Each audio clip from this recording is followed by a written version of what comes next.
I'm here to share some thoughts on how retailers are leveraging the power of GraphQL to build performant, scalable, and personalized e-commerce experiences. Please bear with me as I haven't done a lot of online presentations, prefer the live. I'll do my best today. Given the growing competitive market that is e-commerce, merchants today need the ability to maintain speed and performance while having dynamic user experiences and an equally flexible development experience. GraphQL API unlocks this for merchants around the globe. We will take a look at how you can build scalable e-commerce services using GraphQL approach, and how you can utilize GraphQL to allow merchants the ability to create their brand's vision without losing speed or reliability. For further context, e-commerce requires companies to be fast, flexible, and personalized. GraphQL makes this possible in a big way. So let's touch on how merchants need e-commerce to be flexible in a range of ways. Through diverse catalog requirements, dimensionalized large, diverse product purchasing options. So in this case, we would be thinking kitting and bundling and all of the functions that occur with that. Subscriptions, so the tooling of buying in an annual or monthly based practice and alike. Multi and omni-channel based needs, so again, federating across marketplaces or just different channels and alike.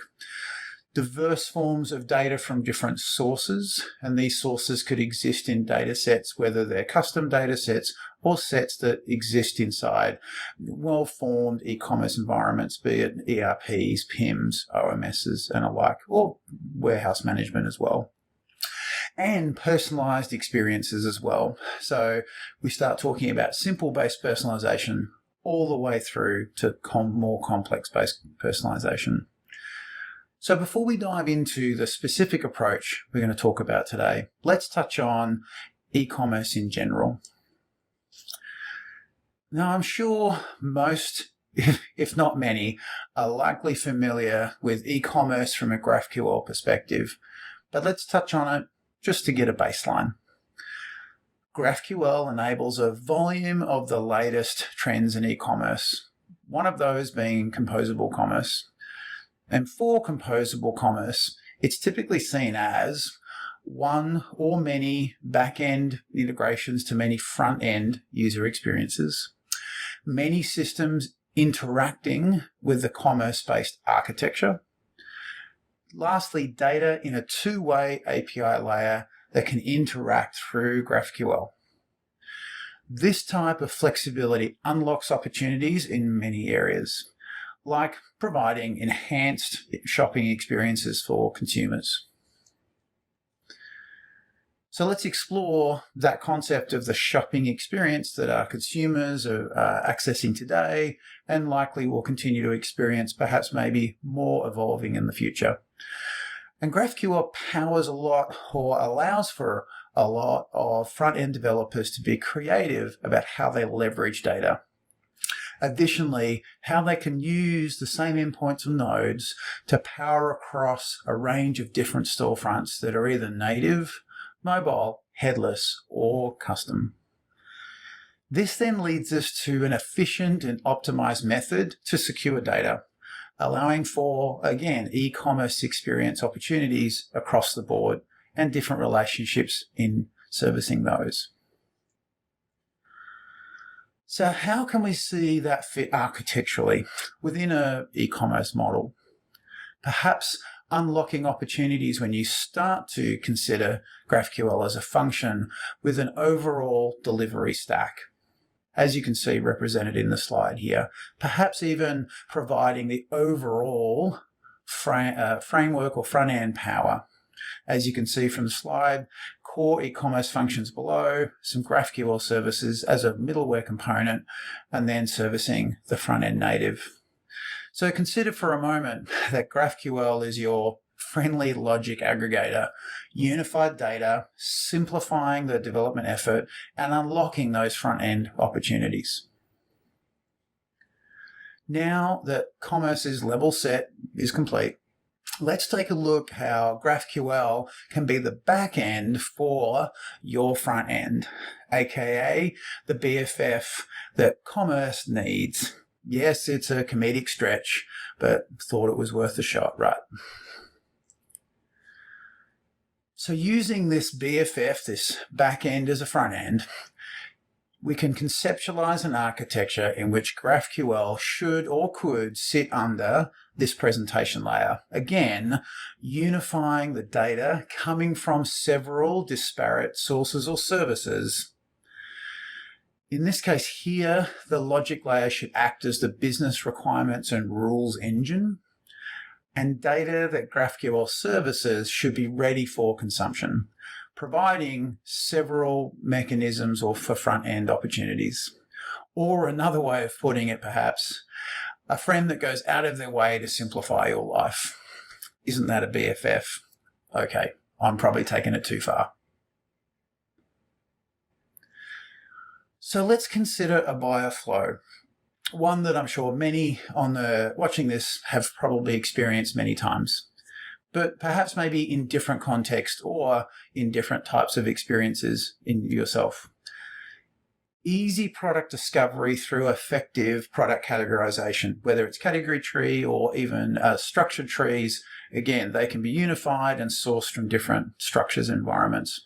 Imagery or content that aligns to the selective defined focus. So in this particular PDP, the product detail page you see here, we see a series of street shoes. The data could easily be either serviced directly from the front end environment, but ultimately the data could come from several sources in the background. PIM, DAM, so product information, data information related to images or alike, even pricing from price mastering systems or from other types of data sources, real-time or alike. Finding the product that having options to add right now. So this is where you look at options like bundle discount. So you can see here, we're looking at adding laces, potentially different colors, but this could equally be extended into, especially for B2B merchants, where they're extending to add products that support the parent and are key to their purchase decision. If I'm buying a particular product, I want to make sure as a buyer that I'm buying other components that are necessary in order for me to acquire that product. In other words, so it doesn't turn up and then I have to go and call customer service and follow through with those other products. So you're enhancing the customer experience and how they purchase your product, but equally you're getting the data from disparate sources. So when you have all the items you need for, say, a primary product that they're trying to buy, in this case, they're essential accessories, or they could be extended accessories, or they could be products that you're trying to incentivize the buyer or the consumer to add to cart to increase average order volume, influencing purchase flow or influencing buyer behavior. All of these mechanics service a different type of online journey. So this can be an experience defined by a set of systems across the ecosystem, but again, unified through a GraphQL layer. This is only one journey. There's many inside e-commerce, but we're just exploring this one today. So let's look at it from a different angle, but include some of those common ecosystem functions that I mentioned briefly before. We have an ERP, a content management, an order management, a warehouse management, inventory management. It's a big list when it comes to e-commerce, and not even considering all of the aspects that come into the sort of shipping and supply chain and logistics, and then the manipulation around inventory supply and that of, say, drop ship and alike. So all of those complexities coming from various systems, whether they're legacy systems that occur, especially in enterprise-grade companies, or whether they're slightly more simplified in mid-market and alike. They all come with different data sources. So where it's necessary or applicable, you'll be able to leverage this unification of data from multiple APIs. So if you consider for a moment that those disparate systems, you have the opportunity to potentially simplify that complexity across those integrations in a different method or a different mechanism. But you're probably thinking, well, that sounds great, Stuart, but then how do I scale that? So let's really talk about, well, we have a pattern. So we've talked about a pattern Then we dovetail that pattern with methods and practices that support the capacity to scale and obviously drive performance. So when we think about scale and performance, from a GraphQL perspective, when done well, it always wins in spades, 9 times out of 10. From across the developer experience, so with a great developer experience, and again, from a great performance perspective. So scale in the form of, as you can see here listed. So let's talk front-end user experiences, equally sales and traffic from effective infrastructure that has the capacity to auto-scale, and then equally leveraging GraphQL endpoints for omni-channel. So be it omni-channel, single source of truth, disparate source, finding some form of integration or model as well. But again, coming back into really omni-channel, single source. Then when we look at the performance though, we start looking at aspects around caching and utilizing services like, as an example, Apollo and Redis as one or two. Reducing the load of over and under fetching problems is an opportunity as well. And then managing complexity by reducing the system strain from complex queries, given that we're dealing with an aggregate, and many more. So as a result of this, let's consider all of the benefits from an e-commerce perspective. Perhaps maybe there's more than just the list that we have here. So firstly, a powerful developer tooling commerce experience. We also have the opportunity for effective and modern waste applications, and really multi-everything. And you can see the list here: time, energy, cost, and all the others.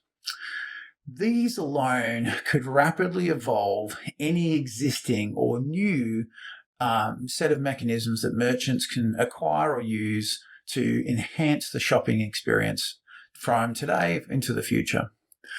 Now, while it's not a complete list, let's dial in on some key focuses. Personalization probably being one of the keys. And I'm sure you're all familiar and probably come across a number of conversations when it comes to personalization.